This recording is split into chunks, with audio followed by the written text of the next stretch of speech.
Hindi ka sigurado dyan dahil hindi mo naman sila nakikita sa loob. Alam mo bang sabi sa akin nung kakilala ko? Minsan daw yung pawis nila nahahalo sa tinapay nila. Di ba mainit doon sa loob? Tapos minamasa nila yung tinapay. Tutulo yung pawis nila. Kaya dagdag panlasa yun. Hindi naman totoo yung ganyan. Hindi ka pa naniniwala sa akin. Para namang sinabi mo na wala akong ibang kakilalang nasa bakery. Hindi mo ba pansin na bibihira sa mga panadero ang kumakain ng tinapay? Naku, lahat yung kinakain mo sa labas, may mga sikreto silang paggawa. Yung fishball, may uod yun na nasasama. Yung ex ko nagtatrabaho yun dati sa paggawaan ng fishball. Nakikita raw nila na nilalangaw yun. Kaya ayaw niyang kumakain kami dun dahil nandidiri siya. May mga itlog daw ng langaw yon na sasama kapag ginagawa ang fishball. Akala mo yata lahat ng kinakain mo malilinis Kumakapon na ka sa paggawa ng sakin. Lahat yan marurumi ang paggawa. Iba-iba lang ng pamamaraan para hindi mahuli. Kahit naman yung mga sikat na kainan, ganun din. May nagsabi pa nga sa akin, minsan daw nahuhulog na yung pagkain, pinapagpagan lang nila. Halos lahat ng mga Pilipino ay hilig talaga ang pagkain. Kaya marami rin ang naglalako ng pagkain o kaya'y nagtitinda sa tapat ng kanilang mga bahay. Pang-almusal man yan o pang-merienda. Pero paano kung ang taong pinagbibilhan mo ang magdadala ng sakit sa'yo dahil sa labis niyang kadugyutan? Ano kaya ang magiging parusa ng isang taong mapagsamantala sa tiwala na ibinigay sa kanya ng iba? Ate, hindi ka ba maghuhugas ng kamay mo? Hinugasan mo ng puwet si Junior. Naghugas naman ako, okay na yun. Anong paghuhugas pa ba ang kailangan? Hindi mo kasi inayos Konting sabon lang tapos banlaw na kaagad. Hindi mo man lang kinuskos. O kaya mag-gloves ka. Mura lang yung disposable nun. Magkano lang yun? Para maging malinis naman ang niluluto mo. Lumpia pa naman yan. Tingnan mo, nilamukos-lamukos mo na. Sus, okay lang yan. Ganon din naman sa mga mamahaling restaurant Akala mo ba malinis magluto ang mga yon? Hindi rin naman nila makikita kung paano ko to ginagawa. Dagdag pampasarap to sa tinda ko. Tingnan mo nga sila, di ba? Lagi nila akong dinadayo. Masanay ka na rito, Ninya. Alam mo, kahit na pagkain ng mga mayayaman, ganito rin ang ginagawa. Hindi lang nila nakikita. Hindi ba? Kasi sa amin, doon sa probinsya, maayos naman kami mag-prepare ng pagkain. Sa kapag ganyan, hindi talaga kami humahawak kung saan-saan. Nakakadiri kaya yan. Ikaw ba, kakain ka ng ganyan? Hindi ka kikita sa negosyo mo kung ang dami mong kaartehan. Kung kaartehan ng pagiging malinis, sige ayos lang matawag na maarte. Hindi naman porke hindi nila nakikita kung paano mo hinanda yung pagkain. Hindi mo na rin aayusin. Ate, hindi naman yan libre. Binibili nila yan. Ibig sabihin nun, kasama sa binabayaran nila ang kalinisan ng kinakain nila. Kahapon nakita ko, hindi mo hinugasan yung pinaggamitan mo ng lutuan mo ng sopas. May mga ipis kaya yun kagabi. Hinugasan ko naman yun, kaso iniipis pa rin dyan sa kusina mo. Oh, hinugasan mo na pala bakit ko pa huhugasan? Saka sinalang naman sa mainit yung kaserola. Ibig sabihin namatay na ang germs. Kaya ito kapag niluto ko to mamamatay na rin ang germs. Kaya huwag ka na mag-overthink ha. Hindi naman ikaw ang kakain. Kung kakain man tayo nito, ano naman, totoo naman talaga na wala na tong germs. Saka hindi tayo mayaman dito para mag-inarte ha. Kung gusto mo, bumalik ka dun sa probinsya. Dun ka na lang kina nanay. O sige, ang dami mong satsat. Iprito mo na to. Gagawa pa ako ng suka. Alam mo naman ng mga tao, mamaya lang nandito na yung mga yan magtatanong kung anong merienda. Napapailing na lamang si Ninya sa ginagawa ng kanyang kapatid. Matagal ng tindera ng pagkain si Marivic. Nakapwesto siya sa tapat ng kanilang bahay kung saan may nakalatag lang na lamesa. Wala nang asawa si Marivic habang ang 4 na taong gulang niyang anak ay kasama niya. Dahil nais na maghanap ng trabaho ni Ninya sa syudad, nagpasya siyang makitira muna sa bahay ng kanyang ate. Hanggat wala pa siyang napapasukan, nais niya sanang tulungan ito sa pagbebenta para kahit na wala siyang ambag sa bahay, hindi nakakahiya. Pero hindi niya rin kinakaya ang itsura ng kusina at kung paano nagluluto ang kanyang ate. Pero kahit na anong sabihin niya, hindi naman ito nakikinig sa kanya dahil nakasanayan na ito ni Marivic. Hindi rin naman alam ng mga taong bumibili sa kanya. Sa katunayan, masarap naman magluto si Marivic, kaya binabalik-balikan siya. Ilang araw pa ang lumipas, maging si Nina ay hindi kayang kumain ng luto ng ate. Pero si Marivic at anak nito ay walang kaarte-arte. Naku Nina, kainin mo na yan. Huwag ka magsayang ng pagkain. Tandaan mo, mahirap lang tayo rito ha. Huwag mo na lang isipin kung paano yan niluto. Kung yun man ang problema mo, na hindi ko naman nakikita na problema. Ayoko ate, bibili lang ako ng Milo kahit yun na lang ang ulamin ko. Ay, bahala ka sa buhay mo. Tingnan mo, sa ngayon lang yan. Kapag nagtagal ka na, masisikmura mo rin yan. Hindi ka naman mamamatay dyan. Kumakain ka nga ng kinilaw eh. Iba naman yun ate. Anong iba dun? Hilaw nga na isda yun na binabad lang sa suka. Yun ang ew. Nakita ko kung paano mo niluto to eh. Kinagatan na nga ng pusa yung hotdog, tapos isinama mo pa. Hindi mo nalang hinayaan na kainin, total nahulog naman na. Diyos ko naman, Ninya. Alam mo ba kung gaano kamahal ang gastusin ngayon? Kung akala mo ako lang ang ganyan magluto, aba, hindi mo nakikita ang ginagawa ng iba? So ano, porket ginagawa nila, gagayahin mo na? Oo na, naiintindihan na kita. Ganyan ka magsalita dahil naninibago ka pa. Gets kita, huwag ka mag-alala. Alam ko rin na darating ang araw na maiintindihan mo ko kung bakit ko ba ginagawa to. Wala ka pa kasing responsibilidad sa buhay, kaya akala mo ganun lang kadali ang lahat. Kapag nagnenegosyo ka na, malalaman mo rin kung bakit ko to ginagawa. Kung mahal na pala ang bilihin, bakit hindi ka nalang magtaas ng presyo? Tapos saka ka bumili ng maayos na gamit para sa pagluluto mo. Tapos linisan mo tong kusina mo. Ilang beses ko na tong nilinisan eh. Kaso ang dami pa ring ipis. Dapat tapalan mo yung mga butas sa ilalim. Tapos may mga binabayaran ata para magtanggal ng mga ipis. Para maging malinis lang tong kusina mo ate. Gastos na naman? Kita mong maliit na nga lang ang nagiging tubo ko sa pagbebenta tapos puro pagastos dito sa bahay. Hindi ko na kailangan magdagdag pa ng ganyang babayaran. Mura lang yun ate. Sige, ikaw muna ang magbayad. Tapos kapag pasok ko dito sa trabaho ko at nakasahod na ako, babayaran kita. Para naman to sa mga taong bumibili sa'yo. Kasi sa totoo lang, akong naawa sa kanila eh. Siyempre, hindi ko naman pwedeng sabihin kung anong ginagawa mo dahil baka ikaw naman ang masira. Ay, wag mo talagang susubukan na gawin yan, sinasabi ko sa'yo. Mag-aaway tayo kapag ako nawala ng benta. Kaya nga tinutulungan kita, di ba? Dahil baka malaman nila, ano na lang sasabihin nila sa'yo? Wala ba ni isa sa mga kapitbahay mong nakapasok na sa kusina? Hindi naman ako nagpapapasok. Ay, bahala ka dyan. Saka mo gawin yung mga naiisip mo kapag may pera ka na. Hindi yung sakin mo ipapasagot. Pinapagulong ko na nga lang yung puhunan ko eh. Yung iba panay din utang sa akin, hindi naman nagbabayad. Hayaan mo sila. Kapag nagtaas ako ng presyo, magrereklamo yung mga yan. Kilala ko sila.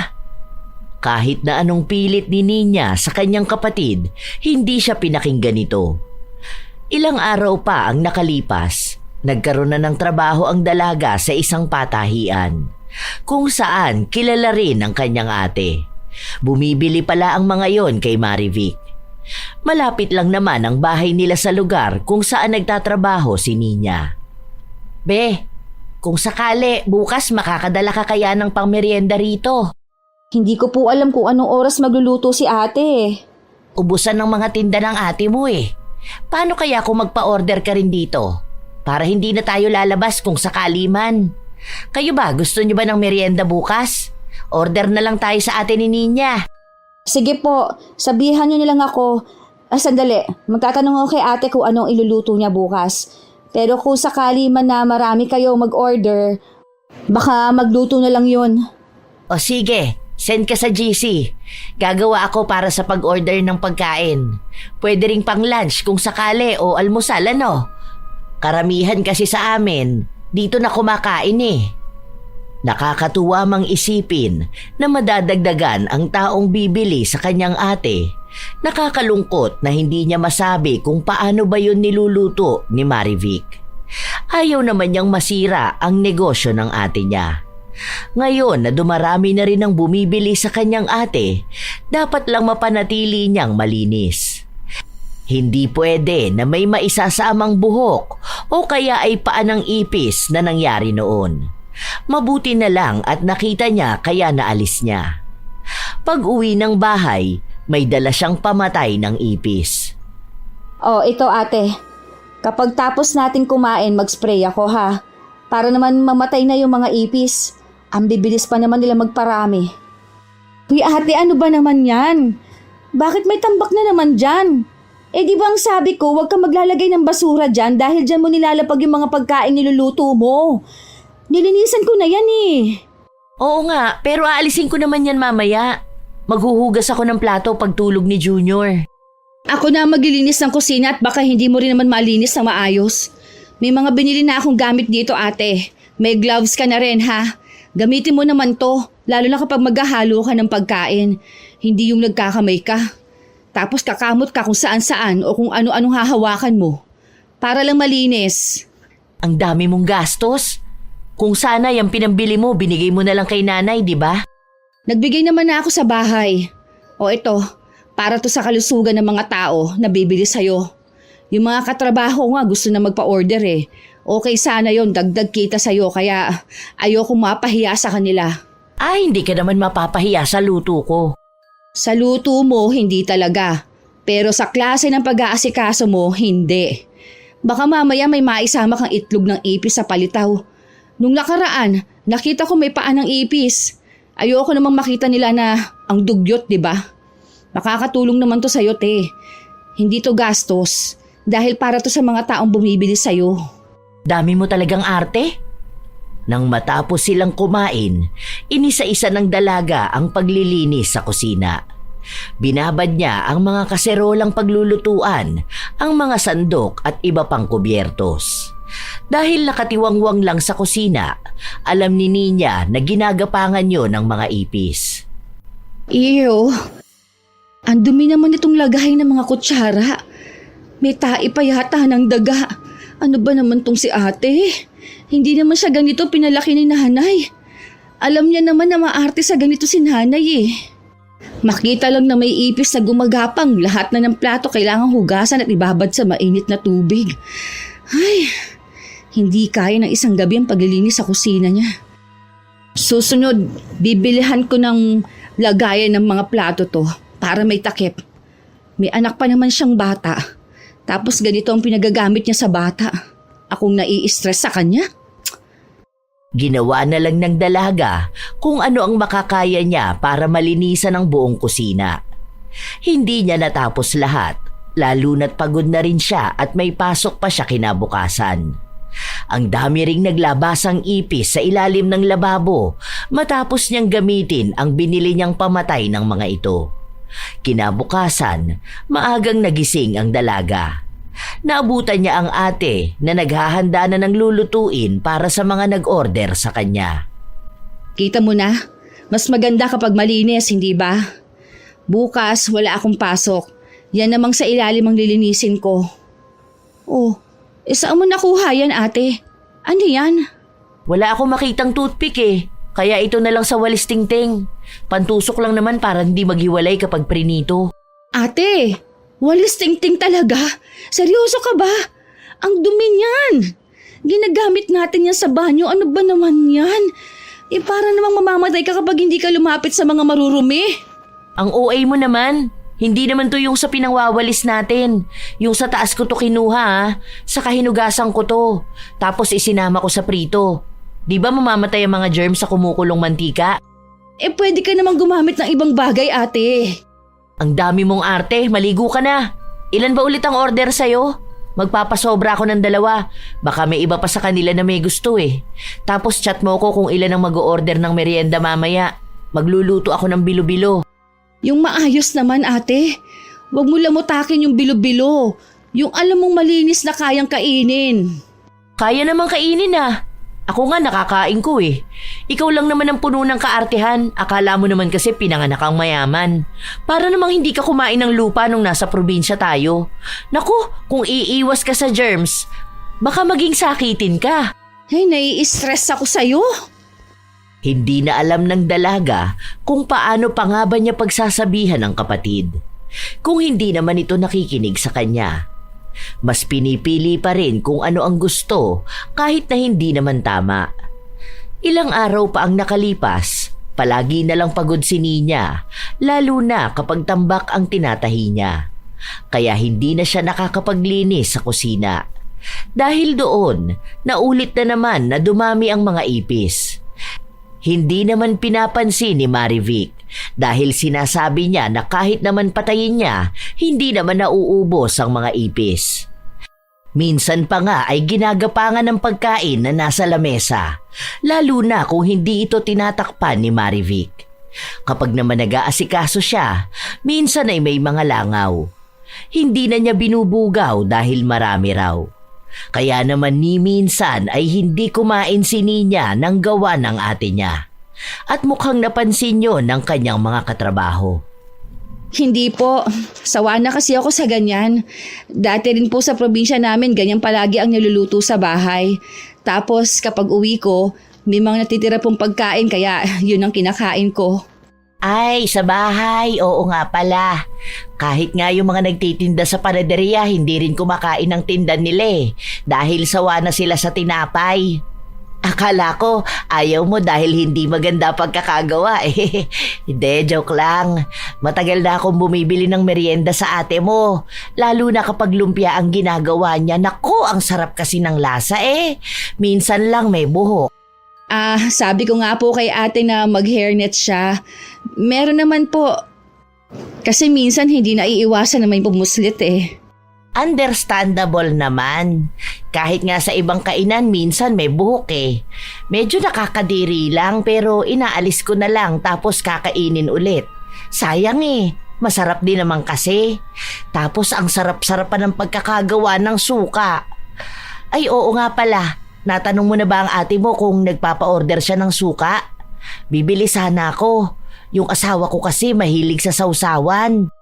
Ay, yon ang hindi ko nasabi ate. Minsan kasi pagka-uwi pagod na ako Hindi na nga ako nakakakain. Pagpalit ng damit, tulog na agad. Chat mo na lang siya. 2 sana order ko kasi bibigay ko sa biyenan ko yung isa. Sige ate, wait lang. Pakunwaring nagpadala ng mensahe ang dalaga sa kanyang kapatid. Kahit na ang totoo ay hindi niya ito sinasabi kay Marivic. Alam niya kung paano itimpla ng ate ang suka sa isang maruming pitsil na hindi hinuhugasan. Kaya may mga itim-itim na pumapalibot sa bunganga ng pitsil. Kapag naaalala niya ang itsura, para bang kinikilabutan siya. Pero noong araw din na yon, nagdala ng merienda si Marivic. Okay na yan, ubusin niyo na. Sige, utang na lang kung wala kayong pambayad. Marivic, yung suka ko ha, baka naman makalimutan mo. Suka? Anong suka? Hindi mo pa ata nababasa chat ng kapatid mo. O-order ako ng suka, 2. Ay, ito rin daw si Sheena. Oh, ayun din daw. Ilista mo na lang. Basta wag mong kalilimutan ng sa akin ha. Dadalaw ang mga biyanan ko kaya ibibigay ko yung isa. Sige. Bukas papadala ko kay Nina. Sige salamat. Hindi na nakaligtas ang mga katrabaho ni Nina sa nakakadiring timpla ng suka. Nang makauwi na ang dalaga, naabutan niya ang kanyang ate na nagtitimpla na ng suka. May 4 na bote na siyang nagawa. Habang ang 3 pa ay itinitimpla pa. Wala ka naman chat sa akin. Hindi ka nag-chat no? Sayang tong pa-order na suka. Hindi ko naman alam na gusto nila. Hindi naman sa ayaw ko silang bumili. Bala ko sana na bibili muna ng bagong paghahaluan niyang suka. Tapos imbudo na rin. Tingnan mo nga yung bunganga na imbudo mo. Kulay pula yan pero ngayon nangingitim na. Tapos yung pitsil halatang hindi hinuhugasan. Bakit huhugasan pa ginagamit ko rin naman. Tuloy-tuloy kong ginagamit. Saka bago ako magtimpla, binabanlawan ko naman ng tubig, no? Tubig lang? Hindi mo hugasan ng sabon. Saka kapag hindi ka nagtitimpla, nakatiwangwang lang yan dyan, di ba? Nilalangaw. May mga itlog na ng langaw. Nagiging uod talaga yun. Hinuhugasan ko nga ng tubig, kaya nawawala rin. Saka hindi naman inuuod ang suka, no? Mamamatay sila rito. Kaya nga walang uod ang sili kapag nasa suka. Bumili ka na lang muna ng bago mong timplahan. Magkano lang yun? Wala pang 50 yun, may pitsil at imbudo ka na, no? Bago pa. Yang 50 na yan, tubo ko na yan. Nalugi naman ako kung ganun. Okay lang yan, hindi naman nila alam kung paano ko yan tinimpla. Saka malinis din naman yan. Suka yan eh. Hindi yan kakapitan ng germs kaya huwag kang OA sa mga kaartehan mo. Sa susunod huwag mo itatago sa akin lalo na kung may mga order sila. Dapat nga tinutulungan mo ko eh. Tinutulungan naman kita, ate. Ang problema ko lang yung kalusugan nila. Hindi naman sila nagkakasakit, di ba? Ganun talaga yun kasi sanay na ang katawan nila. Hindi na sila nagpapatalo sa mga germs na yan. Alam mo kung bakit? Kasi kahit sila sa bahay nila, malamang nagkakamay din sila o yung paghahanda nila ng pagkain nila parehas ng sakin. Wala ka pa kasing alam sa mundo. Hindi ko yan pupunahin kung wala akong alam, ate. Sinabi ko na yan kay nanay. Oo, kaya nga pinagalitan ako. Pero wala rin naman siyang magagawa dahil wala siya rito. Alam nga namang siraan niyo ako sa social media, di ba? Hindi kayo kapamilya kung ganun ang gagawin niyo sa akin. Baka kapag may... Ate, ano yan? Bakit may patay na daga naman dyan sa platuhan? Kanina lang yan. Yung pusa kasi bit-bit yan. Tapos tumalon siya. Kaso nahulog dyan. Mamaya alisin ko yan. Nakikita mo naman na nagtitimpla ko, di ba? Kapag nakita mo na naman na kinamay ko yan, baka sabihin mo sa akin na ang dugyot ko na naman. Nakakadiri naman eh. Di ba nilagyan ko na ng cover ang platuhan? Inalis ko, paano? Sa gaba lang. Sa gabal? Parang nga hindi gapangan ng ipis o ganyan na malalaglagan ng daga. Alam mo ate, pagod na ako ngayon. Pero hindi ako makakatulog kung hindi ko lilinisan yan. Mabuti pa nga, tulungan mo ko. Pagkatapos mo dyan, isarado mo itong mga to ha. Yung dalawa na nakabukod. Para yan dun kay Edna. Halos sumuko na ang dalaga sa mga nangyayari. Ayaw niyang umalis ng bahay kasama si Marivic dahil gusto niyang bantayan ang ginagawa nito. Dahil alam ni Nina na kapag pinabayaan niya ang kanyang ate, kung ano-ano na naman ang gagawin nito sa kanyang mga tinda. Ilang araw pa ang lumipas, nagkaroon naman ng bagong pagkakakitaan si Marivic. Nina, pa-order ka doon sa mga katrabaho mo ng homemade embutido at longganisa. Nagbebenta ka rin yan? Saan naman galing yan? Paano mo naman ginawa yan? Duda ka na naman sa ginagawa ko? Ano ba naman yan? Malamang nag-aaral ako ng ibang negosyo. Napanood ko to sa YouTube. Tapos may kakilala akong gumagawa rin ng ganito. May niluto ako dyan, tikman mo. Ayoko ate. Magtatanong na lang ako sa kanila kung may kakilala ba sila. Magdala ka bukas tapos patikim mo sa kanila. Masarap to. Kanina nga kumain kami ni Junior eh. Tikman mo lang kasi. Ayoko nga ate. Tingnan mo nga, kinakamay mo yan. Tapos ang haba ng kuko mo. Yung mga pumapasok sa kuko mo, tinatanggal mo tapos ibabalik mo. Tapos yan, panglumang kasiradong gamit mo eh. Sobrang daming alikabok na nakatago. Sigurado akong bara-bara mo lang na hinugasan yan eh. Bahala ka nga sa buhay mo. Puno ng kaartihan niyang katawan mo, hindi ka naman mayaman. Bakit?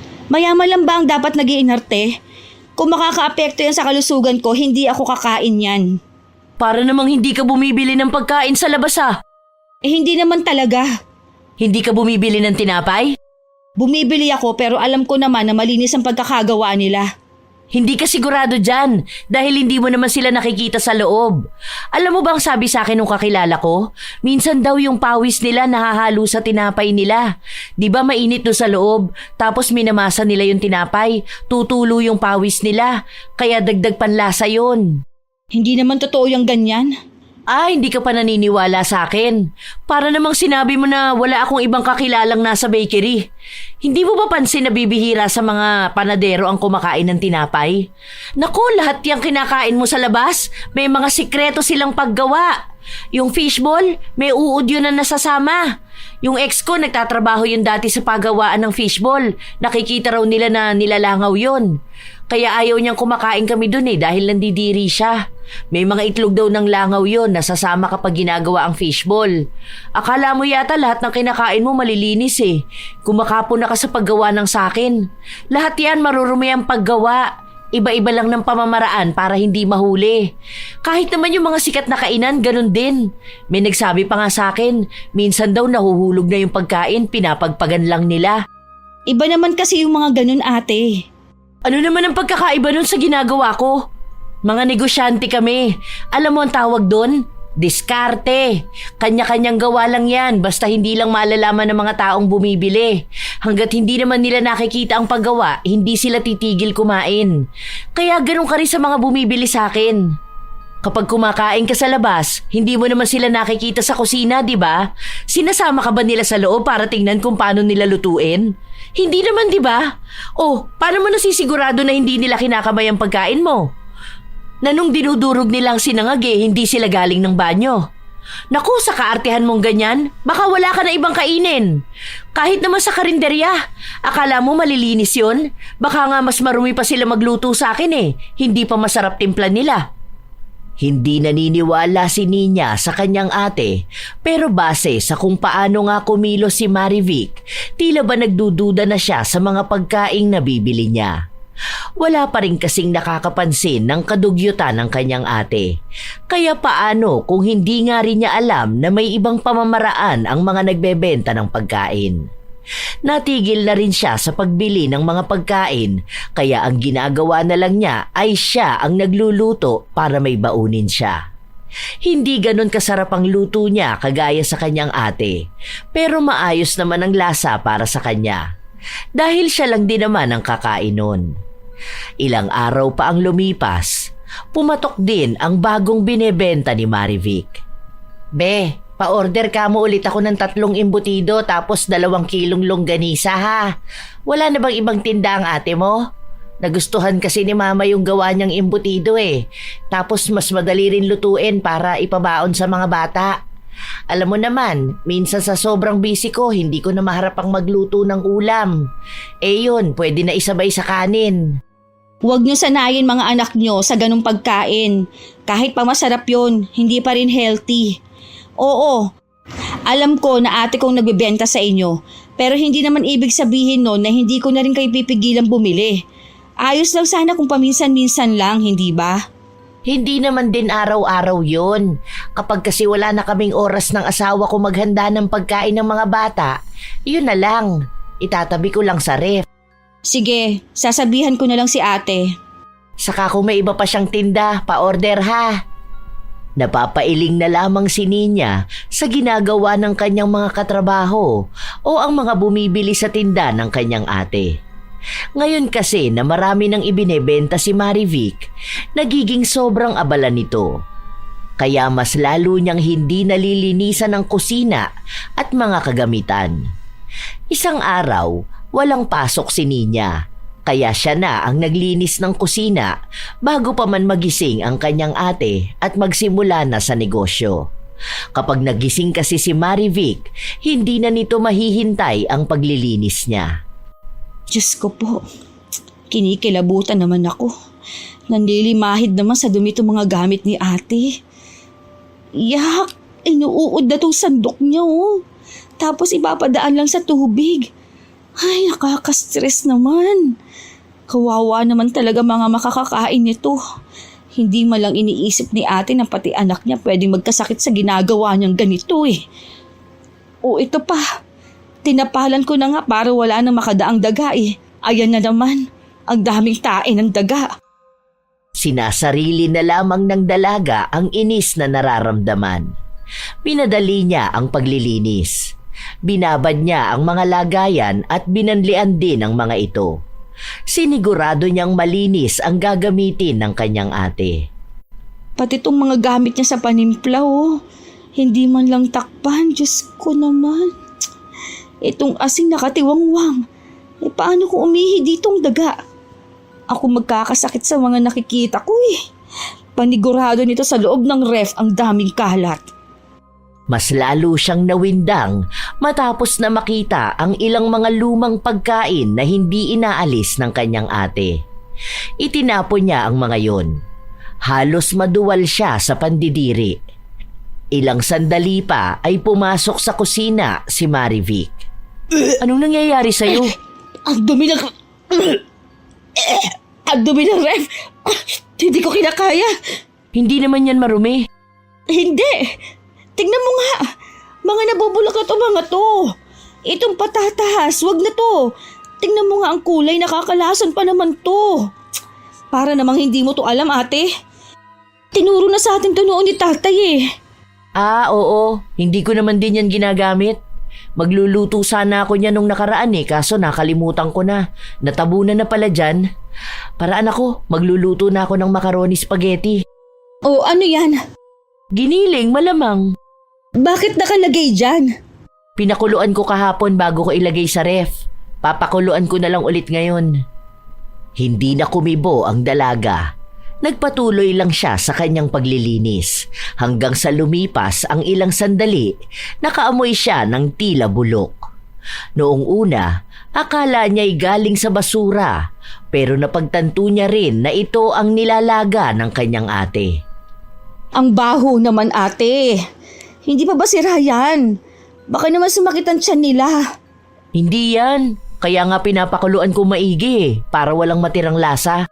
Saan mo yan nabili? Sira na talaga yan, wag na yan. Ipakain mo na nga lang yan sa aso. Ate, maawa ka naman sa mga bibili ng pagkain sa'yo. Paano kung ipakain nila yan sa mga anak nila? Baka naman ma-ospital sila at magkasakit. Itapon mo na yan, ate. Ano? Ang mahal-mahal ng bilihin ngayon tapos gusto mong itapon ko yan? Binigay lang yan sa akin, saka pwede pa naman yan no? Nung nakaraan ganyan din naman yung ginamit ko. Pang-apat na pakulo ko naman na yan. Ibig sabihin yan, okay na yan. Hindi naman siguro nakakamatay yan, di ba? Paano hindi nakamamatay? Ma-food poisoning pa mga tao, lalo na ang mga bata. Hindi naman na food poisoning si Junior. Wala yan, okay lang yan. Kung nababahuan ka, lumabas ka na lang muna. Magluluto ako dahil mamaya may magtatanong na sa akin kung anong benta kong almusal. Oh, nasan yung garapon dito? Yung lalagyan ng magic sarap. Wala na, nilinis ko na, tinapon ko. Ha? Bakit mo naman tinapon? Alam mong ginagamit ko yung panluto.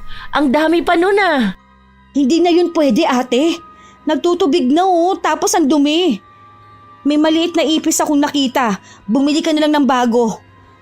Sa susunod, ate, kapag natapos mo ng gamitan, takpan mo naman. Alam mo naman na ang daming peste dito sa loob ng kusina mo eh. Ano ba naman yan, Ninya? Alam mo ang mahal ng bilihin ngayon, nag-aaksaya ka pa talaga? Ang dami pa nun eh. Magagamit pa naman yun. Mas mahal ang magpa-ospital kung magkakasakit dahil sa ginagawa mo. Awa na lang sa mga taong yun, ate. Mahihirap lang kamo tayo. Kaya paano ma-afford ng mga tao magpa-ospital? Mas malala pa niyan kapag nalaman nila na dahil sa'yo, baka pagbayarin ka. Isa pa, kapag nagkataon na may magtingin dito sa bahay, tapos nakita nilang ganito kadugyot, baka makulong ka pa, ate. Ano, kapag nagnenegosyo ang tao, ikukulong nila? Hindi naman basta sa ganun lang, ate. Ang hirap mo naman pagsabihan, no? Nakakaano ka naman na dyan? Ang tinutukoy ko, babagsak ka talaga kapag may inspection dito. Lalo na't hindi malinis ang lugar na pinaglulutuan mo. Hindi naman yan basta lang negosyo, ate. May buhay na nakasalalay dyan sa ginagawa mo. Hindi yung sa pagiging maarte. Dahil baka pagmulan pa ng malalang sakit yung ginagawa mo. Tingnan mo, ginagapangan ng ipis, iniihian ng daga, tapos iniitlugan ng langaw. Tapos ano, ang gagawin mo lang, kakaukawan lang ng tubig. Ano yun? Hindi ka maghuhugas ng kamay mo tapos lalamutakin mo yung pagkain. Tapos ang rason mo lang, pinapakuluan naman. Hindi porket pinakukuluan ng pagkain, ate, magiging safe na ha. Pwede rin yung maging dahilan para magkaroon ng bulate mga bata. Yang anak mo, malamang yan meron na yung bulate. Kaya hanggat hindi pa huli ang lahat, hanggat wala pang napapahamak, itigil mo na yan, ate. Kung gusto mo talaga magnegosyo, sige, go lang basta alam mong malinis ang lugar mo. Huwag mo nang ikatwira na gano'n ang ginagawa ng iba, kaya ayaw mong maiba sa kanila. Kasi, ate, hindi lahat ng negosyante ganyan sa'yo. Dahil meron ding mga nagtitinda ng pagkain na malinis ang paggawa. Hanggat may bumibili sa akin, magnenegosyo ko. Ano ba? Naiinggit ka ba sa akin? Dahil ako nasa bahay lang may negosyo, tapos may mga bumibili? Habang ikaw nagtatrabaho lang sa patahian at isang araw sa isang linggo lang magpapahinga? Kung gusto mo, pwede namang dalawa tayo ang magnegosyo, di ba? Hirap kasi sa'yo kapag naiinggit ka, ang dami mong napupuna. Ate, hindi lang yan basta pagpuna. Tingnan mo rin mismo ang paligid mo. Tatanungin ko sana kung ikaw bang nasa kalagayan ng mga customer okay sa'yo na kumain kung ganito kadumi ang ginagawa sa pagkain mo. Kaso naalala ko, oo nga pala, ayos lang sa'yo. Dahil ikaw naman din mismo ang kumakain ng karumihan mo. Oh, mukha naman yatang nasagot na ang tanong mo. Baka pwedeng hayaan mo na ako magluto. Anong oras na oh? Tumabi ka na dyan, ang dami mong nirereklamo. Kahit naman anong sabihin ng dalaga, hindi niya rin naman mababago ang pag-iisip ng kanyang ate. Maging ang mga taong bumibili sa kanya. Dahil pansin pa rin ni Ninya na talagang tinatangkilik ang benta ng kanyang ate. Minsan, nakakarinig siya ng mga bata o matatanda na nagluloko ang tiyan pero hindi yun sinisisi sa kinain nilang luto ni Marivic. Hindi tuloy alam ng dalaga kung paano pa niya mapipilit ang ate na maging responsable naman sa kusina. Ayaw niyang isumbong sa mas nakatataas dahil naaawa rin naman siya. Mag-isa lang tinataguyod ni Marivic ang anak. Hindi naman nagsusustento ang ama ng bata. Nagbibigay naman si Ninya sa bahay, lalo na sa bayad sa kuryente. Pero kung sakali na makasuhan ng kanyang ate, maaaring magbayad ito ng mas malaking danyos. O kung malala pa, ay makulong. Kung mangyayari yun, sino na lamang ang mag-aalaga sa anak nito? Kaya ang naiisip na lang niya, mapilit ang ate na maging maayos sa kanyang mga gamit. Ilang araw pa ang nakalipas, nadagdagan na naman ang binebenta ni Marivic. Pati siomay ay naisama na niya sa listahan. Ate, ito na yung order mong siomay tapos embutido. Yun! Salamat, be! Ang sipag ng ate mo, ano? Grabe, ang dami niyang nagagawa sa isang araw. Tapos may inaalagaan pa siyang anak. Buti hindi siya nahihirapan. Bakit kaya hindi ka nalang sumama sa ate mo na magnegosyo? Alam mo, sa lakas ng business niya ngayon, pwede nyo na yan i-post online. Kumbaga, maghanap kayo ng mga reseller. Mabababigay nyo sa kanila tapos sila na lang bahala magpatong. Masarap pa naman gumawa ang ate mo. Kuhang-kuha niya yung timpla na gusto ko. May magic ata ang ate mo eh. Alam mo ba, nung nakaraan, bumili yung asawa ko sa katrabaho niya ng longganisa. Naku, hindi masarap. Masyadong mabawang tapos puro harina lang. Hindi tulad sa ate mo, malaman na. Tapos ang sarap talaga. Puro na lang ang sarap, ano? Wala akong hilig sa ganyan, ate. Gusto ko talaga itong sa tahi-tahi eh. Para kapag nag-apply ako sa abroad, may experience na ako. Ay, oo nga pala, balak mo mga ibang bansa. Oo, okay na rin yan. Pero sabihin mo sa ate mo na huwag niyang titigilan ng paggawa ng masarap na pagkain, ha? Oo, sige po. Hindi naman talaga maikakaila na masipag si Marivic. Alam ito ng kanyang kapatid. Namamangha din naman siya sa determinasyon ng kapatid at naniniwala siya na kung ipagpapatuloy ng ate ang kanyang negosyo, malaki ang tsansa na magkaroon siya ng pangalan sa ganong industriya. Ang kinakatakot lang ng dalaga ay kapag may ibang nakaalam ng sikreto ng kanyang ate, maaari itong magamit laban sa kanya. Pero paano nga ba niya pangangaralan ito kung wala namang laban ng kanyang mga salita? Ilang araw pa ang nakalipas, hindi nakapasok sa trabaho si Edna. Ang akala ni Ninya, normal na pangyayari lang yon na baka may kailangan siyang gawin. Pero nalaman niya na isinugod sa ospital ang anak nito dahil sa labis na pananakit ng tiyan. Nang marinig niya yon, kinabahan na agad ang dalaga. Hindi na siya mapakali dahil iniisip niya na maaaring may kinalaman ang binili nitong ulam. Nang makauwi na si Ninya, agad niyang kinausap ang kapatid.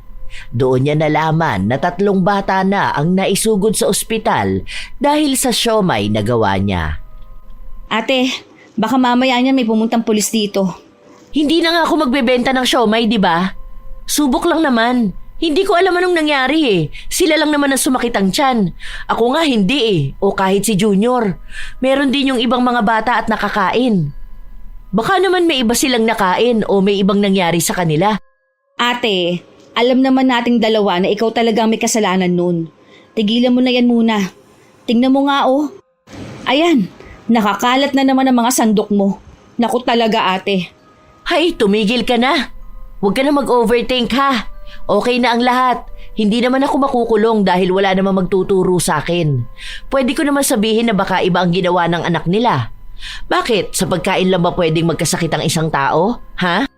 Ang tigas na ulo mo talaga. Mas matanda ka naman sana sa akin eh. Pero hindi ka naman makausap ng maayos. Ano ba naman yun?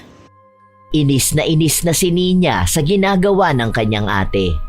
Alam niyang hindi niya ito basta mapipigilan, kaya dapat mag-isip siya ng ibang paraan.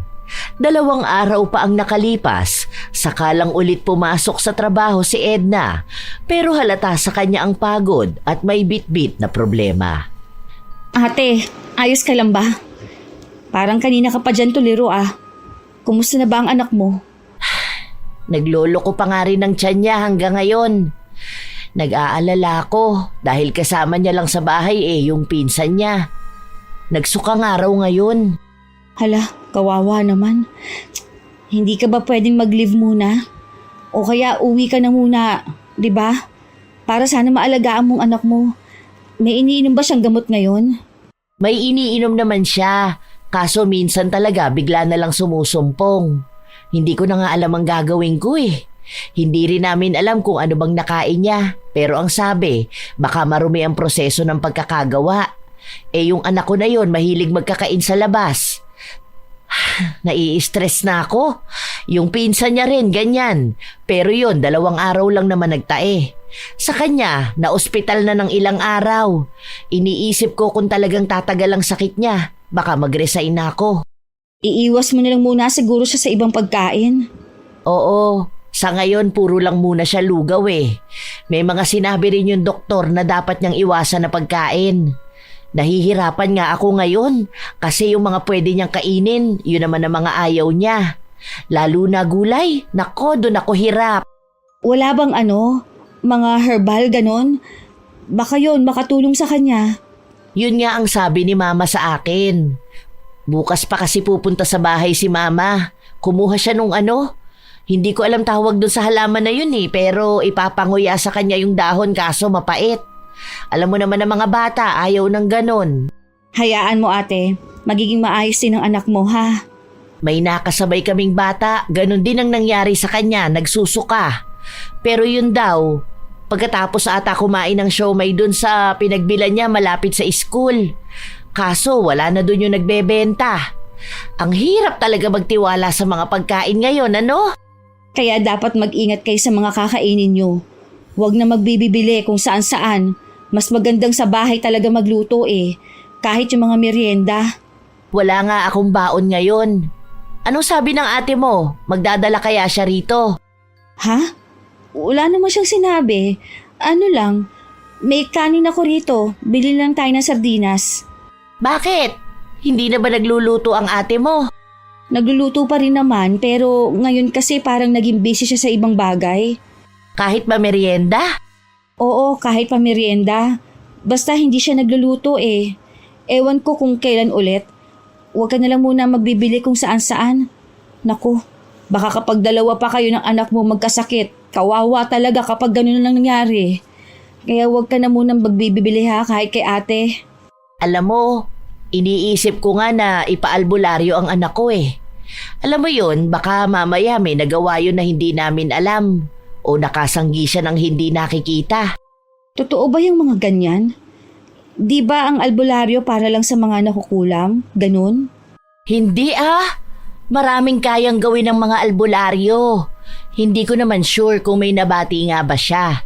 Pero wala namang mawawala kung susubukan namin At saka nakaka-stress talaga kapag bata ang nagkakasakit.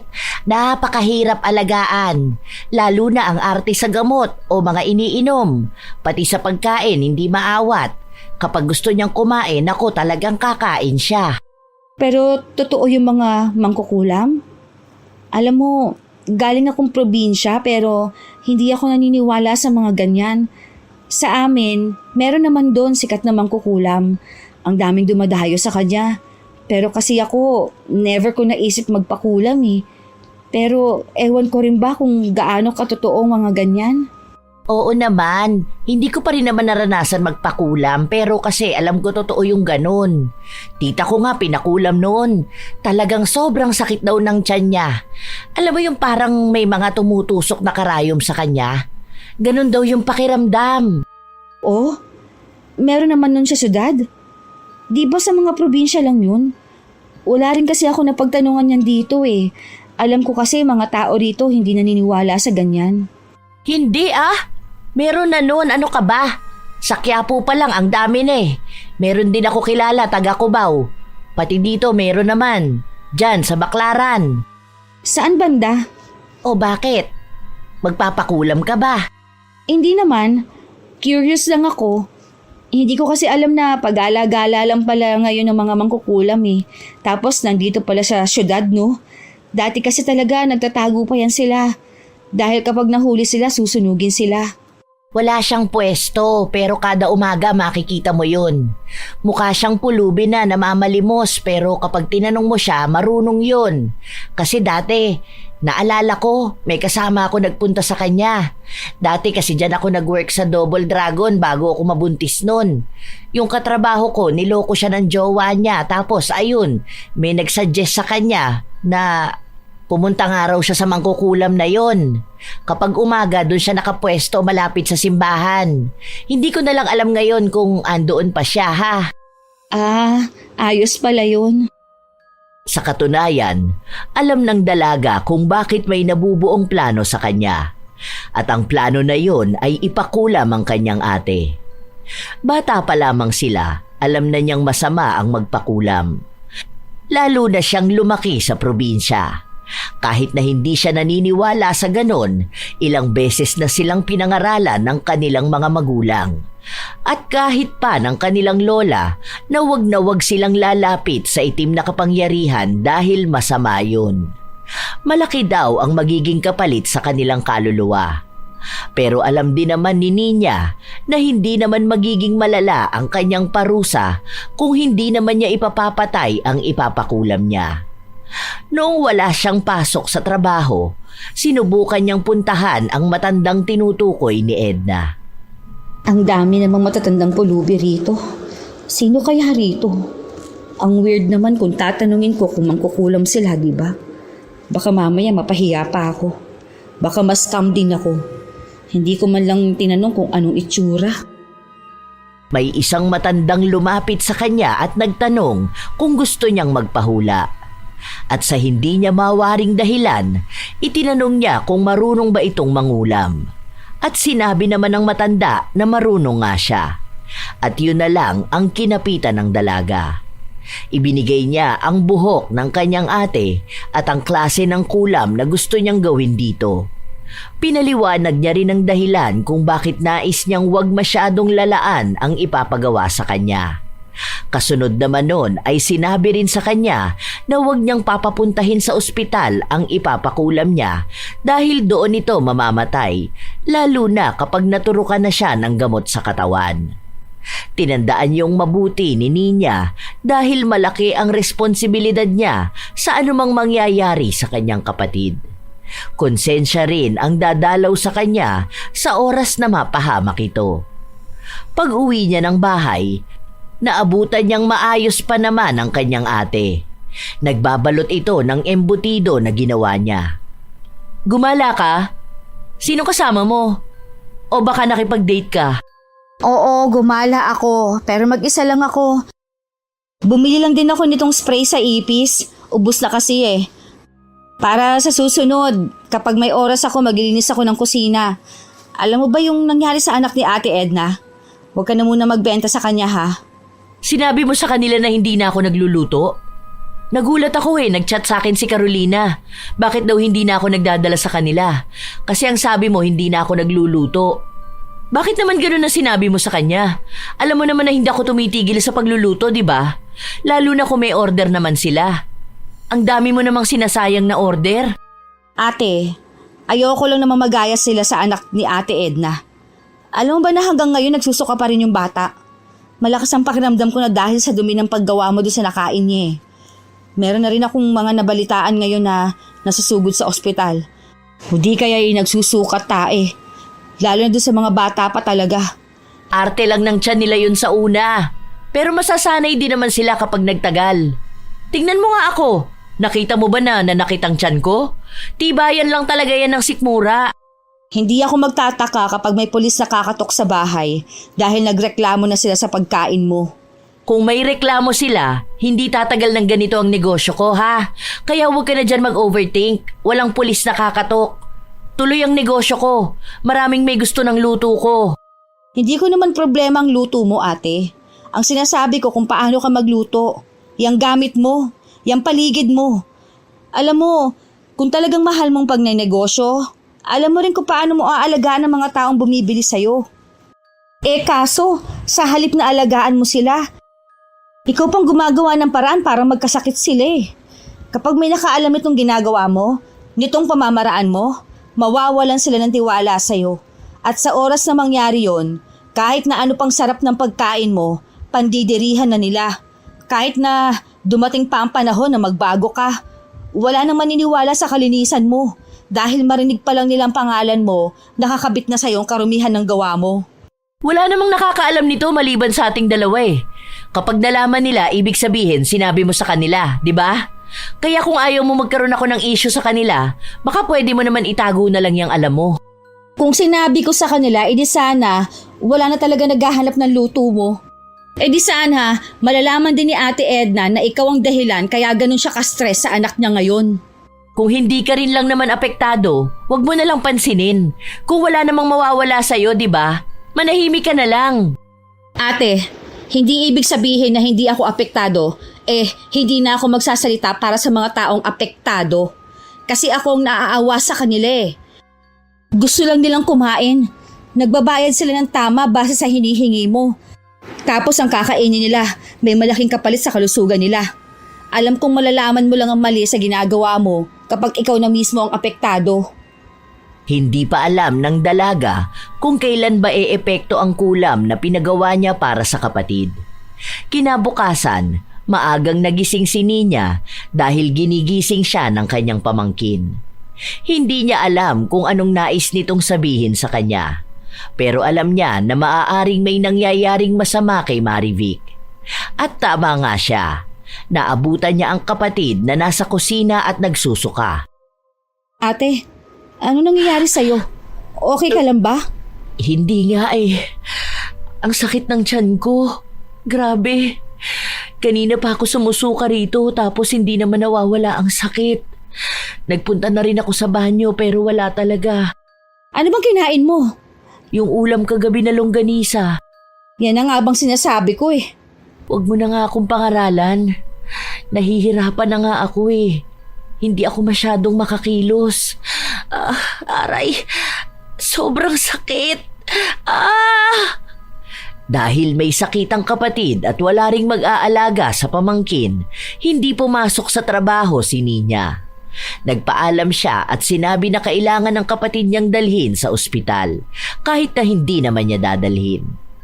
Ayaw rin ni Marivic dahil natatakot siya sa maaaring makita ng doktor.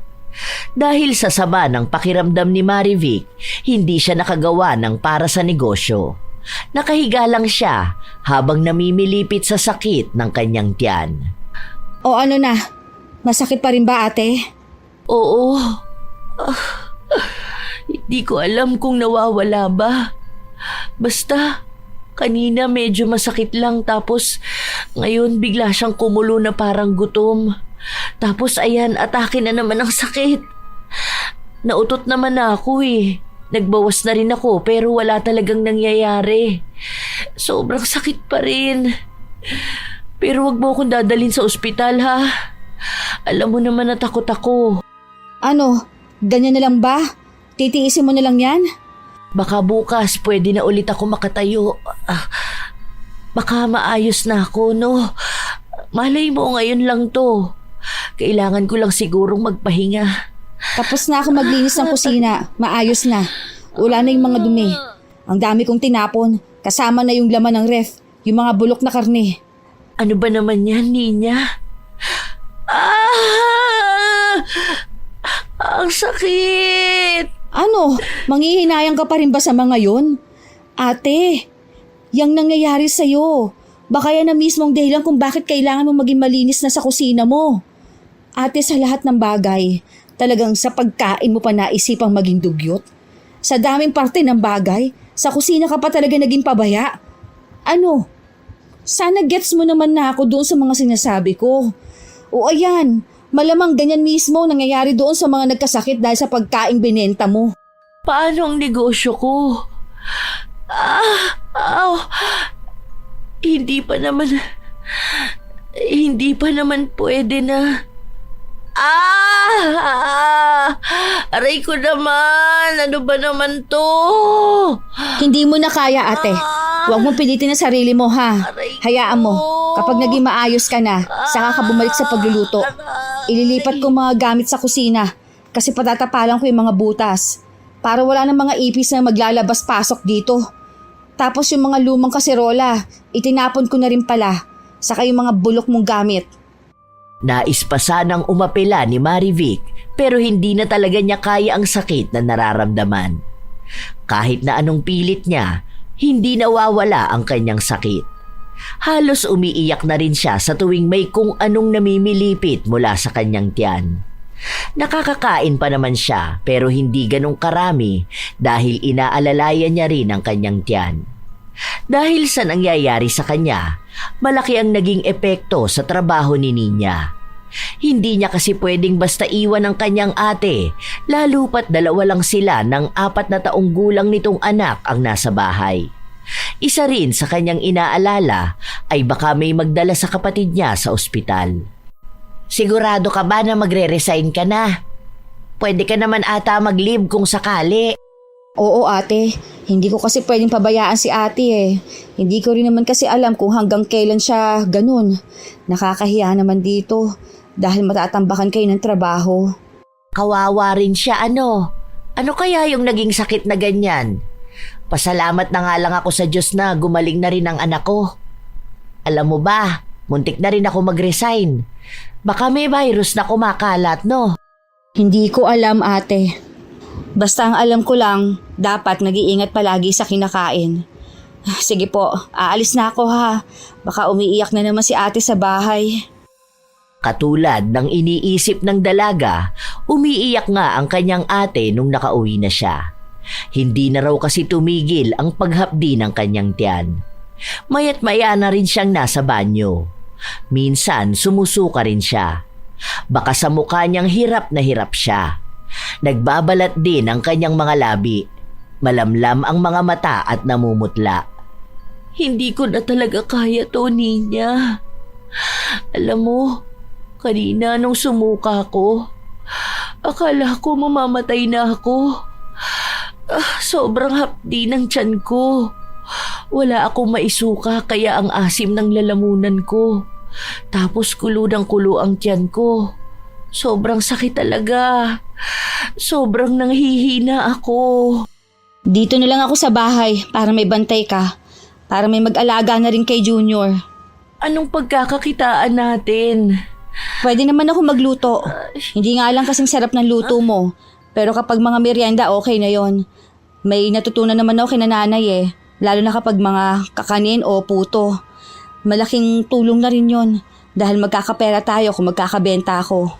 Sana gumaling na ako. Hindi ako sanay na nandito lang ako sa bahay tapos walang ibang ginagawa. Habang nag-uusap ang magkapatid, may ilang beses na kumatok sa kanilang pinto. Nang buksan yun ni Ninya, may 2 pulis at 2 babae na hindi naman nila kilala. Sinabi ng mga pulis na may reklamo silang natanggap na ang pagkain daw ni Marivic ang dahilan kung bakit may mga nagkakasakit. May ipinakita silang papel para makita ang itsura ng kusina. Hindi naman natakot ang dalaga na ipakita ang kusina nila dahil malinis yun. Wala na ang mga bulok na pagkain. Wala na rin ang mga bulok na gamit. Sakto rin nakabibili niya lang ng mga bagong lagayan. Kaya nung nakita ng mga pulis na malinis naman ang pinaglulutuan nila, walang naisampang kaso kay Marivic. Nang makaalis na ang mga nagtingin ng kanilang kusina, pumasok na sa loob ng kwarto si Ninya. Anong nangyayari? Sino yung mga yun? May bisita ba tayo? Mga katrabaho mo ba? O kung may bibili sana ng pagkain? Mga pulis, ate. May mga nagrereklamo raw na nagkakasakit sila dahil sa pagkain niluluto mo. Buti na lang, wala silang nakita na kahit na ano sa kusina natin. Kita mo na yon? Sabi sa'yo darating ang araw na may magrereklamo sa'yo. Ganyan din mismo ang nararamdaman nila. Masakit ang tiyan. Paano naman mangyayari yun? Hindi naman ganun dati. Baka naman may virus na nangyayari ngayon sa Pilipinas. Tapos isisisi lang nila sa akin. Ako lang ba ang nagbenta ng pagkain sa kanila? Ate, kahit na anong gawin mo, hindi lulusot yung mga sinasabi mo. Alam mo, kung sakali na hindi ko pa nalinis ang kusina, tapos ikaw pa ang nandun, tapos naabutan nila na ganun, nakakarimaharim na itsura, ay ewan ko. Kung hindi ka nila basta nilang damputin. Hindi mo pa rin ba talaga gets ha, ate? Ano bang tingin mo? Kasi hindi ko naman talaga alam kung anong nangyayari. Tama naman ang sinabi ko na hindi ko kasalanan Baka sa akin na lang sinisi. Hindi natin sigurado kung sino ba talaga ang may kasalanan nung sa iba. Pero alam ko ate na alam mo na may mali ka rin. Ano, hindi mo pa rin ba tatanggapin? Gusto mo rin bang danasin ng anak mo yung ganyan sa nararamdaman mo? Kasi kung yan ang nararamdaman ng iba, baka malaki ang tsansa kapag pinagpatuloy mo magluto sa dugyot na kusina, hindi malabo na pati si Junior daranas din ng ganyan. Kasi matagal ko naman nang ginagawa yun. Hindi ibig sabihin na matagal mo nang ginagawa, yun na ang tama. Kahit na ilang taon pa yan, kung mali talaga, mali talaga. Hindi mo pwedeng gawing palusot ang nakasanayan na kahit na mali. Kasi naman, ang mahal naman ng bilihin. Para namang hindi mo alam. Ano namang kinalaman nun sa kalinisan? Hindi naman apektado ng presyo ng bilihin ang pagiging malinis mo sa kusina. Ano nangyari sa'yo, ate? Samantalang dati, nung nasa bahay ka, ikaw pang palaging nagagalit kapag makalat ang kusina. Ayaw mong may mga nakatiwangwang. O tapos dito sa bahay mo, nagulat ako. Wala ka nang pakialam kahit na naggagapangan ng mga ipis. Tapos tuwan-tuwa ka pa na nagnenegosyo ka. Hindi mo alam ang laki ng epekto ng ginagawa mo sa kalusugan ng ibang tao. Hindi lang sa matatanda ha, pati sa mga bata. Hindi ko rin alam kung anong nangyari. Naaalala ko lang, simula nung nagkaroon ako ng asawa at anak, hindi na ako nagkaroon ng oras sa paglilinis sa kusina. Tapos nung naghiwalay kami ng asawa ko, mas lalong hindi ko kinayang maglinis. Parang hirap na hirap akong maghabol ng oras. Ang alam ko lang, basta makapagluto ako, okay na yun. Inaayos ko naman ang lasa. Pinapakuluan ko naman talaga. Lagi akong naghahabol ng oras. Kaya kapag naglinis pa ako, parang malaking oras ang masasayang sa akin. Yung oras sana na yun, gagamitin ko pa para sa iba pang negosyo. Naiintindihan ko ang pangangailangan mo para sa anak mo, ate. Na gusto mong todo kayod para sa kanya at sa kinabukasan niya. Wala namang masama sana kung ganun Kaso, sa kahahabol mo ng oras, kinabukasan naman ang ibang nasira. Alam ko naman ng mga pinagsasasabi mo sa akin noon Naiintindihan kita. Kahit naman ako nandidiri kapag nakikita ko pero minsan, hindi ko na yun napapansin. Kasi ate, sa totoo lang, gusto kitang suportahan dyan sa negosyo mo. Kaya nga gusto kong magpunta ng abroad para makatulong ako sa'yo na magpatayo ng maliit na kainan. Kasi sa totoo lang, ang daming may gusto ng luto mo Kahit naman sa probinsya natin, hindi ko nga magaya-gaya ang timpla mo. Kaya ayokong masira ka sa kanila. Dahil ang mga customer mo mag-aangat sa'yo o ang magbabagsak din sa'yo. At sa oras na bumagsak ka, hindi ka na nila maibabangon. Malaking kasiraan ang kadugyutan, ate, dahil kamumuhian ka ng lahat. Tama ka naman. Kaya, sorry kung ako ang ate mo pero ako pa ngayon ang matigas ang ulo ha. Pagpasensyahan mo na ako. Siguro kung hindi ko nga naranasan ang ganitong klase ng sakit, baka hindi ako magbabago. Baka mas lalo lang din akong malubog sa paghihirap. Pagluluto ang nagpapasaya sa akin. At kung mawawala pa to, baka nga hindi ko kayanin. Salamat sa iyo, kapatid ko. Palagi kang nandito sa tabi ko. Ikaw pa ang naging mas ate sa atin. Huwag kang mag-alala, ate, ha? Andito lang ako sa tabi mo. Magkakampi tayo. Kapag gumaling ka na, magtutulungan tayo sa negosyo mo. Makakaya natin to. Hindi ka na mag-isa rito sa bahay. Hindi ka na mag-isa sa pangarap mo. Nakaramdam ng tuwa ang dalaga dahil sa wakas ay nakita niya rin ang pagbabago sa kanyang ate. Sa mga salita nito, talagang tinanggap niya ang kanyang pagkakamali at sinabi nito na kapag gumaling na ulit siya, sisiguraduhin na niyang magiging maayos na siya sa kusina. Ang ipapakain niyang luto sa mga tao ay hindi na marumi. Hindi siya magiging dahilan para magkasakit ang iba. Dahil siya mismo, naramdaman niya ang kakaibang sakit. Kung halos hindi na niya kayanin, paano pa kaya ang mga bata na naging apektado ng kanyang kadugyutan? Paano na lang ang mga ina nila na labis na nag-aalala sa kanila? Dahil kung anak niya ang nagkaganon, tiyak ay hindi niya rin alam ang kanyang gagawin. Sa paglipas ng mga araw, hinanap ulit ni Nina ang matandang babae at pinakiusapan niya ito na alisin na ang kulam na pinagawa niya sa kanyang kapatid. Dahil ngayon ay nakikita na niyang mas maayos na ang kanyang ate. Alam niyang malaki na ang magiging pagbabago nito kapag gumaling na siya. Inabot din ng halos 2 linggo bago gumaling si Marivic.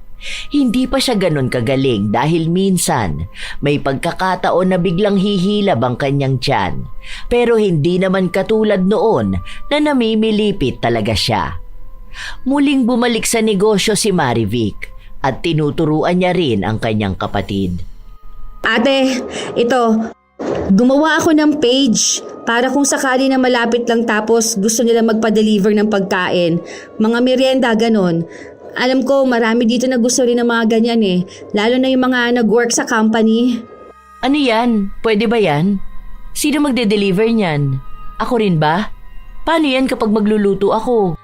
Pwede siya sa Lala Move, ate. Sila naman na magbabayad din nun. Mas maganda yung ganito para at least mas makikita ng iba yung tinda mo. Paano kung masasarapan pa sila, di ba? Babalik-balikan nila. Then, ire-recommend. Pati dito sa longganisa mo at embutido. Hindi talaga ako marunong sa mga ganyan eh. Buti na lang nandito ka. Ay, salamat talaga. Oo naman, ate. Eh di ba nga sinabi ko na sa'yo na susuportahan kita sa business mo? Siyempre, kasama na itong mga ganito para mas lalong lumawak ang business mo at mas makilala ka pa. Pero siyempre, meron lang tayong pwedeng tanggapin na order sa isang araw dahil ayoko naman na mapagod tayo. At ayaw ko rin naman na hindi makapaglinis ng kusina, ano? Oo naman, dahil aawayin talaga kita kapag ginawa mo na naman yun. Naku, ayoko ma-stress sa mga ipis ha. Buti na lang wala na sila ngayon. Natakot na ata sa akin. Oo, ikaw ba naman ang kalaban ng maruming kusina eh? Tara na, magmerienda na muna tayo. May niluto ako dyan. O kakain ka na niyan, di ba? Hindi na yan katulad noon. Ay, salamat naman. Makakakain na rin ako ng luto mo. Miss na miss ko na kaya yun, no? Alam mo bang nung nasa bahay pa ako, sabi ko kina nanay, tataba ako rito dahil nga panay ako kain. Alam naman nila na kapag ikaw ang nagluto, wala akong ibang gagawin kundi ang lumamon. Medyo na-diet ka lang nung una, ano? Okay, sige. Patatabain kita dito sa bahay. Talagang kakain tayo hanggat may makakain. Masaya na si Nina sa naging pagbabago ng kanyang ate. Bumalik na ang Marivic na kilala niya. Ang maarte sa kusina at ayaw na ayaw ng kalat. Simula noon, naging mas maganda ang daloy ng pera sa kanila. Hindi na nagtrabaho sa ibang bansa si Nina dahil naging katuwang na siya ng kanyang ate sa lumalaki nitong negosyo. Parehas nilang inuunti-unting tuparin ang kanilang mga pangarap. Kasabay na rin ang pagtulong nila sa kanilang mga magulang. Marami na rin ang tumatangkilik sa mga binebentang pagkain ni Marivic. May mga iba na nagdududa sa kalinisan ng paghahanda ng pagkain, pero sa pagkakataon na ito ay kaya ng patunayan ni Marivic na maayos na niyang iniluluto ang mga pagkain. Mula sa malinis na kagamitan hanggang sa maayos na mga rekado. Sinisigurado niyang dekalidad ang bawat binebenta niya. Nakikita rin naman ng mga tao ang kalinisan niya, kaya mas lalo siyang dinaragsa. Maging si Ninya ay natuto na ring magluto. Yun lang naman ang nais ni Ninya. Itinago niya rin sa kahit na sino ang sikreto niyang pagpapakulam sa kanyang ate. Alam naman niyang masama yun, pero naroon pa rin ang tuwa na kung hindi niya ginawa yun sa kapatid, marahil ay hanggang sa kasalukuyan, nababalot pa rin ng dumi ang lugar na pinaglulutuan nito. Masisira ang kanyang pangalan at hindi sana magiging ganon karami ang magtitiwala at magmamahal sa kanyang pagluluto. Alam naman nating lahat na minsan hindi naman malilinis ang mga pagkaing nabibili natin sa kanto o sa kung saan man. Pero dahil ugali ng mga Pilipino ang pagtangkilik sa pagkain, tila ba nakakaligtaan na ring tingnan ang kalinisan. May mga tao pa ring hindi isinasaalang-alang ang kalusugan ng mga taong bumibili sa kanila dahil mas mahalaga pa rin sa kanila ang kanilang kikitain. Hindi na iniisip kung saan ba nila inihahanda ang mga pagkaing ibinebenta nila basta't may perang papasok sa kanilang bulsa. May mga lutong ginagawa sa mga kusinang puno ng alikabok, lumilipad na langaw at maruruming kagamitan. Sa halip na linisin muna, mas pinipiling ituloy ang pagluluto kahit halatang hindi ligtas kainin. Hindi lahat ng nagluluto ay tunay na marunong mag-alaga ng pagkain. Sapagkat ang pagluluto ay hindi lang basta pagsasama ng sangkap o paghalo ng lasa. Ito ay isang bagay na nangangailangan ng respeto, hindi lang sa mismong pagkain, kundi sa mga taong kakain nito. Ang tunay na kusinero ay hindi lamang marunong magtimpla, kundi marunong ding magpanatili ng kalinisan. Ngunit sa panahon ngayon, tila ba marami ang nakakalimot sa ganoong prinsipyo. Hindi iniisip ng iba na ang bawat piraso ng karne o bawat patak ng mantika ay maaaring magdala ng sakit kapag hindi iningatan. Ang dumi, kapag nahalo sa pagkain, ay hindi lang basta nakakawalang gana. Ito ay nagiging panganib sa kalusugan ng bawat bibili. Marami ang nagtataka kung bakit may mga bigla na lang nagkakasakit matapos kumain sa labas. Pero kung susuriin, simple lang ang dahilan. Kawalan ng malasakit. Kawalan ng disiplina, lalo na sa kalinisan. Ginagawa ito ng iba hindi dahil sa pangangailangan o dahil sa kakulangan sa pera, kundi dahil wala silang konsensya. Minsan pa, ginagamit nila ang parehong kutsara o kawali nang hindi man lang nililinis.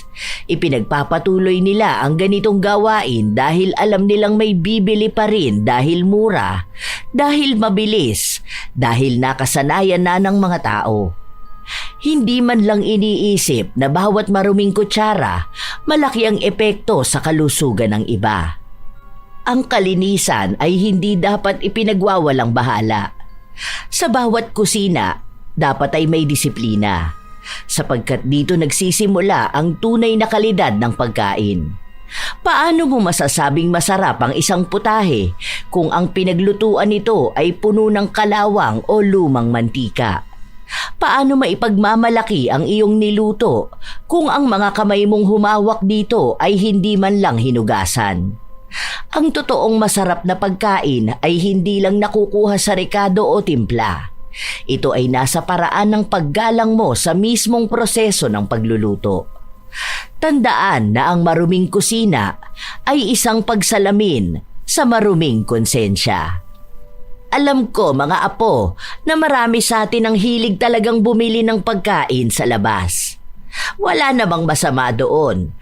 Pero dapat tayo rin mismo ay nag-iingat upang hindi tayo magkasakit. At sa mga nagbebenta naman ng pagkain, naway wag lamang pera ang inyong isipin, kundi maging ang kalagayan ng mga bumibili. Kayo ba mga apo?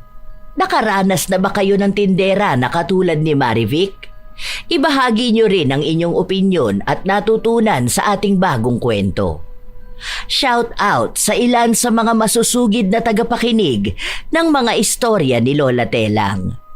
Iris Ray, Lloyd, Lovely, Kim, Ruby at Nads, Lorena Morate, Bingbing Acevedo, Ramona R, Tats 765, Maria Therese Alimios, Jennifer Masangkay ng Oriental Mindoro, Corina Realubit, Mary Ips ng Miyazaki, Japan, Giovanni Divina Gracia at sa kanyang asawa na si Roxanne at sa anak niya na si Gia Dorothy, Gina Monesterial, Nora Datumanong, Jonaline Caronongan, Lilian Del Rosario, Maria Fe Horikiri. Shout out din sa inyo, Nora Mejia, Ruth Ann Migano, Ya Queen, Elgin TV Vlog, Pasiano Guerrero, VIPQW, Gina Lynn Tel-E, Estela Da Silva, Arlene Torquiza, Hiramini, Desiree Reganit, Rafael Caballero, Cresilda Sotil, Lani Capile, Rebecca Katipay. Maraming salamat sa lagi ninyong pagsubaybay. Phils Valdeabella, June Muhar, Jelana Amanda, Abigail Almendras, Winter Han, 1061, Romina Buado at Angelo Dizon ng Marikina City, Augusto Forte Jr., Jovelyn Medez, Rizo Yu, Tibong Racelis at sa Bindery HP Print, Melinda Aurelia, Corazon Cacalda, Nailen Alaba, Marfel Reyes, Tutsi Roll, Karil Padua, Joseph Apego, Jerry Mukbang ASMR, Romeo Vu, Madel Quadrasal, Mary Grace Vico at sa kanyang mga kasamahan sa trabaho na sina Joe Frank Dejos at John Lloyd Dejos ng Tibalog, Santo Tomas. Ito ang inyong Lola Telang at maraming salamat sa inyong pakikinig mga apo.